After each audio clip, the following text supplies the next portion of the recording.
Ce séminaire se déroule sur 5 jours avec des thématiques spécifiques à chaque journée. Et aujourd'hui, on va plutôt parler de chirurgie sus-mésocolique, c'est-à-dire la chirurgie hépatique et la chirurgie œsogastrique. Nous avons un robot depuis janvier 2019, mais nous l'utilisons, nous, chirurgiens digestifs, depuis juin 2019. Nous, ça nous a particulièrement intéressé d'acquérir un robot parce qu'on fait de la chirurgie œsogastrique, des cancers de l'œsophage et de l'estomac. On sait qu'opérer ces malades par voie mini-invasive, ça réduit les complications et ça peut améliorer potentiellement le pronostic lié au cancer, notamment pour réaliser des anastomoses dans le thorax ou dans le ventre. C'est très difficile par voie mini-invasive et le robot peut nous aider à lever cette limite. Et aussi, le robot peut nous permettre de faire de meilleurs curages ganglionnaires. Nous disposons d'un robot qui est localisé à l'hôpital Bichat, tout proche de l'hôpital Beaujon, que nous partageons. Et nous avons accès à ce robot pour nos malades de notre propre spécialité. Alors jusqu'à présent, on a principalement réalisé des interventions de résection de tumeurs du foie, bénignes et malignes, sur des foies normaux ou anormaux d'ailleurs.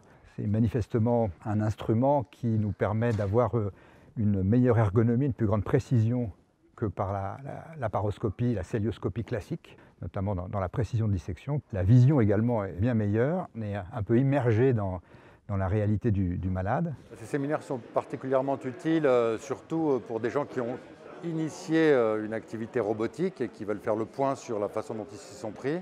On peut confronter nos expériences et enrichir comme ça notre pratique avec l'expérience des autres qui sont parfois plus avancés que nous. À titre d'exemple, on sait qu'il y a des chirurgiens robotiques, notamment à la Pitié-Salpêtrière, qui font beaucoup de chirurgie de l'obésité et donc qui ont acquis cette technicité de réaliser des anastomoses intracorporelles et ils vont nous aider à faire ça chez nos malades. Ce sont au départ les urologues qui ont beaucoup travaillé au robot. Et maintenant, de nombreuses spécialités sont convaincues de l'intérêt de l'instrument.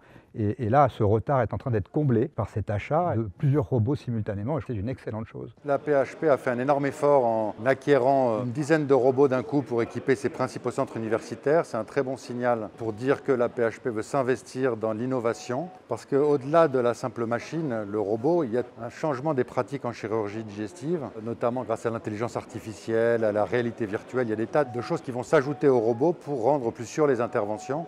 Et en plus, une des missions de la PHP, c'est de former les jeunes. Et en ayant toutes ces plateformes robotiques, il est facile de les former.